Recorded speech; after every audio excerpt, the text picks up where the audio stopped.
Okay guys, this is what we're building today. It's a P-40B Tomahawk elevator and rudder trim wheel set.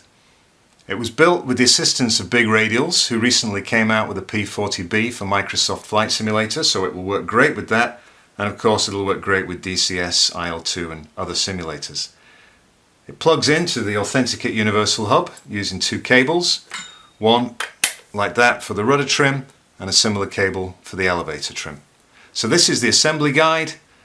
You can go to authentikit.org where there's a page about the P-40B with a download link where you can download all the information you need, a list of the parts, a list of the assembly steps, the wiring diagram, and of course the 3D print files.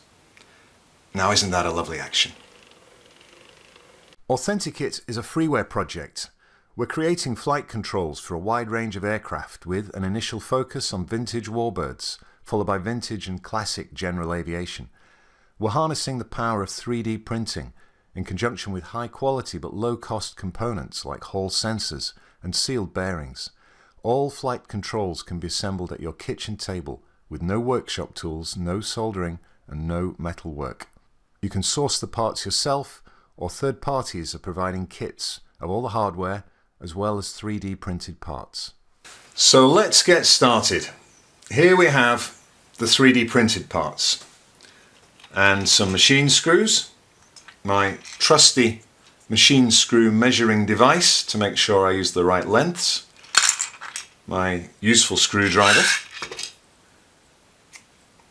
This PH2 bit comes in the starter kit, and then this 3D printed handle just slots on and it's just very fast to use. We have assembly steps, 28 steps, and a wiring diagram, which is really quite simple. And we have some bits of hardware, some bearings and encoders, just one or two things, not many things for this. It's actually quite a simple kit to build. Okay, number one. Fit the trim wheel knobs to the trim wheels with 12mm round head screws. So let's do that.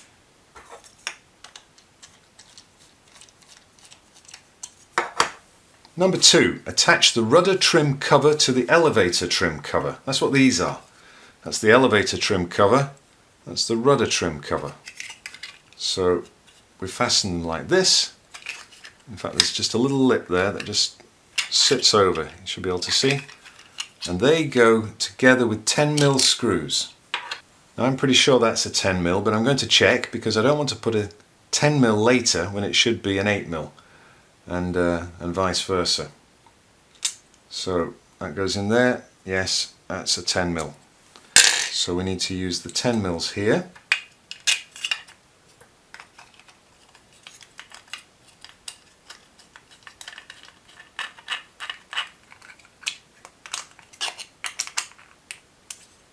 Okay, that's done.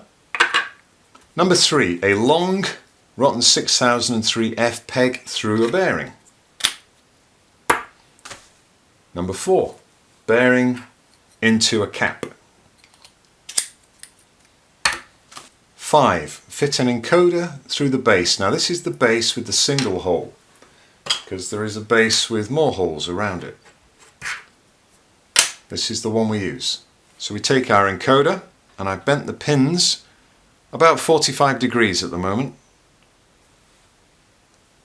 and pop that in here. Now the cork disc goes over the base.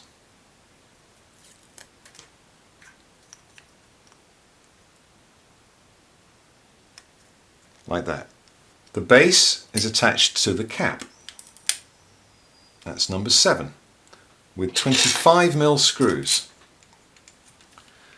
So if you've been following this project, you may think, ooh, doesn't he use 20mm screws here?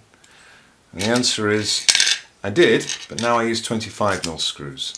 And the reason is that it gives more contact. A little more contact and a little more friction in the base here. And just allows better control of the friction. Now, number 8, fit the wires to the encoder. Now, while I was doing that, the encoder just sort of popped out, and that's fine. It it does that. So to put it back in, you might just press it in, it won't go in because you need to just rotate this until they're aligned, and now it will go in. So now we fit the wires to the encoder. Yellow, black, green is the order to these 3 pins. We just need to strip off a little bit of the insulation, just a small bit with our fingers. That's about the sort of length, just 2 or 3 mil. And then take one of these little ferrules, pop that over the wire like that. Actually, there's a little bit of stray wire poking out there, so I'll give that a twist and I'll do that one again. There we go, nice and clean. And then we slide that over the pin. And what I like to do here is just press some of the insulation down, just to hold the wire in place a little bit, while I get a screwdriver or just some small implement like that to press the ferrule into the channel, and then crush the ferrule to make a good strong contact, and that's one done. Next is black, same thing. Slide it over, oh, a little bit of stray there. What we don't want is little strands of wire going across and making contact with a different pin. Okay, so that should stay in place now while I crush this in. There we go. That's good.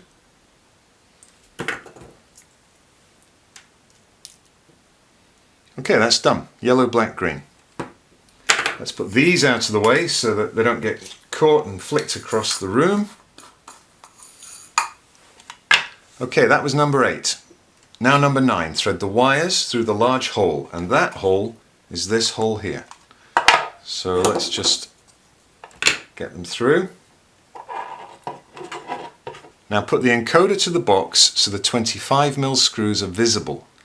Now what that means is if you put this to the box like that and turn it over, you'll see the 25mm screws just poking through. And now we can fit the encoder to the box with 8mm screws. Now this is where we need to use 8mm and not 10mm, because 10mm would damage things. Now I know that's an 8, I'm just going to fit that single 8 now while it's in my fingers, but I'll just show you that I will check that another one of that length is an 8. It is. Good, so let's put that 8 in.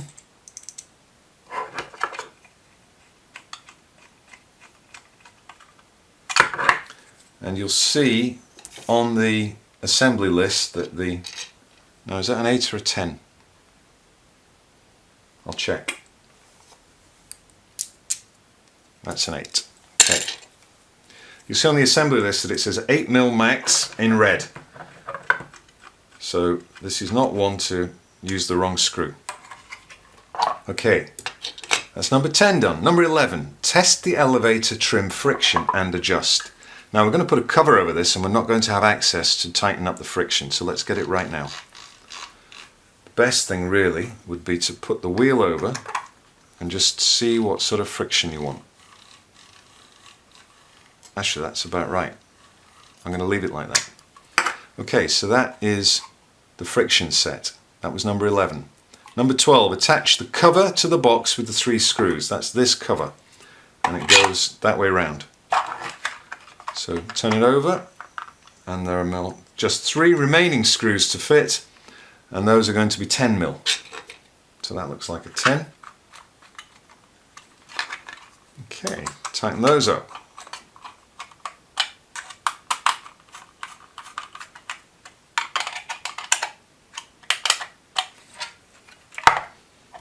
Coming together, isn't it? Right, that was number 12. Number 13, fit the encoder to the other Rotten 6003 base. That's this base and this encoder. And now we fit the wires, the same as before, yellow, black, green. Okay, yellow, black, green. That's done just as before. One thing I didn't mention last time, but you may have spotted, is that these legs, when you get the encoders, the legs stick up like that, and you just need to press them in and just flatten them over. We want them out of the way. Okay, that was number 14. Now number 15. Thread the wires through the slot in the box. And that is this slot here. So through they go.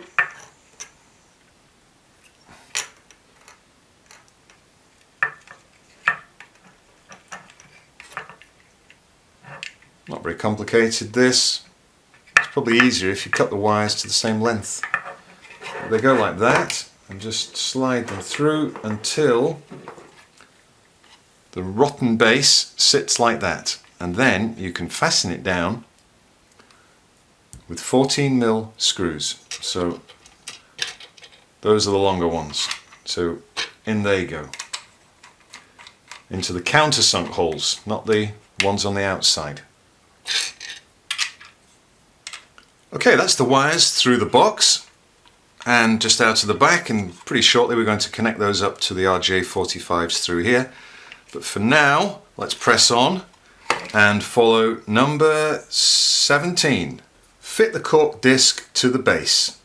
And now number 18, fit the short rotten 6003F peg through the bearing. Okay. Fit the bearing into the cap and fit the cap to the base. So over the top, might need to give this little peg a twist until it lines up with the encoder, and then that slots on nicely with these little posts slotting in just like that. And now we need 3 more of these 25mm M4 screws. Okay, number 21 is again to adjust the friction. Now you've probably worked out that the friction is controlled by how tight you screw in these 3 screws on the corners there. And you get a more realistic sense if you put the wheel over and just see what it's like with the winding wheel. You get more leverage there, of course. I might get that a fraction more, just a nip of a turn. Try and keep these level, of course, try and keep the gap level. That's clamped down a bit more there than there, isn't it? So I'll just loosen that. Yeah, about the same. Try that. Yeah, that's pretty good. That's good. Okay, so that's the friction adjusted. And that was number 21.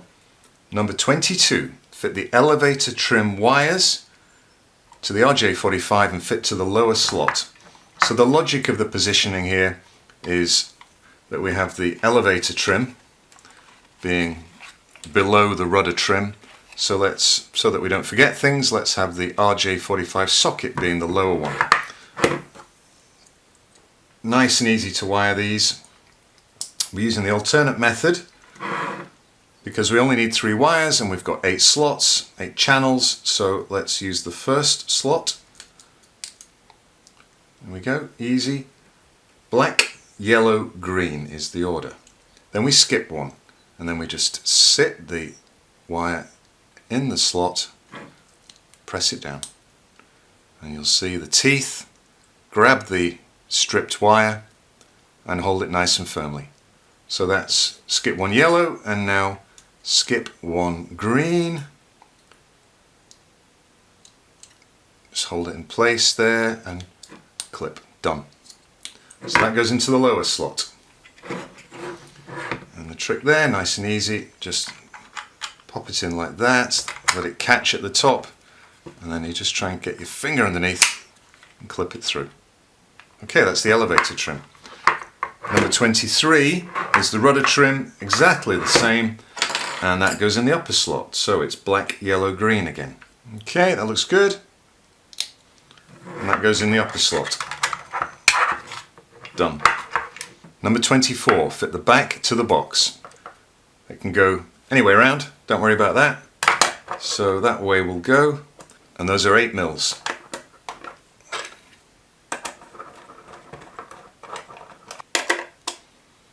Okay, that's the back to the box. Nearly finished. Okay, fit the visor dovetail to the back, that's number 25, these are 8mm again.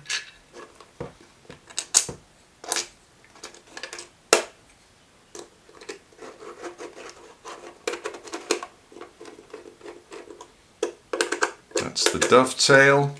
Just 3 steps left. Rudder trim wheel.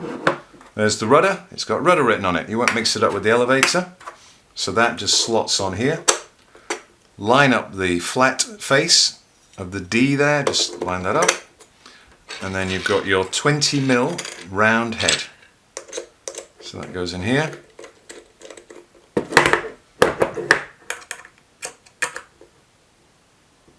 Okay.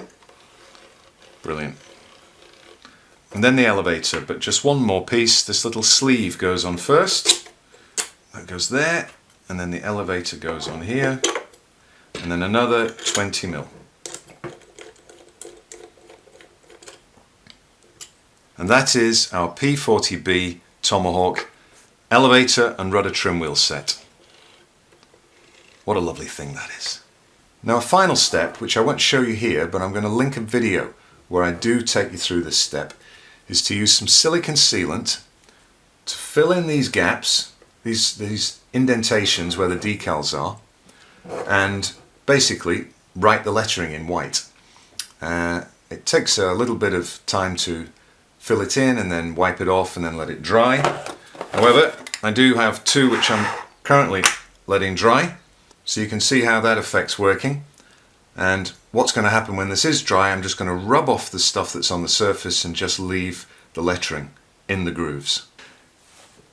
Now I was going to stop the video here, but I've got something very cool to show you that I've just tested and proven. I got a tip on the Discord server of a way to put the silicone in here and then scrape away the silicone you don't need more neatly and do a better job actually than the link I said I was going to link to. And this is the trick someone said, and I've just tried it and it works really well. What I did was I took a bit of dishwashing liquid and I just squirted a bit out and then used just a brush like that and wiped it over this surface here, making sure I don't get any in the grooves, just smoothly over the top. Just a pretty fine amount really, not much at all. And cover everything, not dipping the bristles into it, just scraping over the top like that. So I did that and then I left it overnight and then I squirted in the silicone. And then only a short while ago I put some silicone in and I haven't really let it dry. I wasn't sure it was going to be ready for this video, but I was a bit impatient. And then what I did, I've given it maybe 3 hours or something like that, and I've just washed this under water, and what's happening is this is just coming away so easily. And there's no silicone sticking in the areas I don't want it to, basically. Now I have been a bit hasty here, so I might end up pulling some stuff out from the gaps, but you can see what's happening. That's coming away really well. Okay, let's get a little bit more abrasive with it. So here it is, the finished article, the P-40B Tomahawk elevator and rudder trim wheel set. And I'll just show you how easy it is to switch between flight controls with AuthentiKit. Because I've got my Spitfire Mark 9 parts here, and we have a rudder trim wheel which I will disconnect from the hub, and we have the elevator trim which I'll disconnect. On goes the P-40B. I think that just needs a slight adjustment to bring it across here, and then we connect up the rudder trim and the elevator trim, and away we go. We've got our elevator trim control and we have our rudder trim control. Fantastic. Now at the moment, as I'm making this video, I'm still using the Spitfire throttle quadrant. The P-40B quadrant is nearly finished, but not quite there. And that will just swap over the same as the rudder trim, and then you can go We can cross the pond from UK to the US and change aircraft just as easy as that. If you want to be one of the first to see the assembly guide for the P-40B throttle quadrant, remember to subscribe, and that will be coming in the next week or two. Okay guys, go start your printers. And if you don't have a printer, join our Discord server. One of the guys there will be happy to help you out and print the parts for you. And if you're not a member of the Discord group, just join us anyway. You'd be very welcome. And there's a lot of helpful people there, keen to help you get going with this project.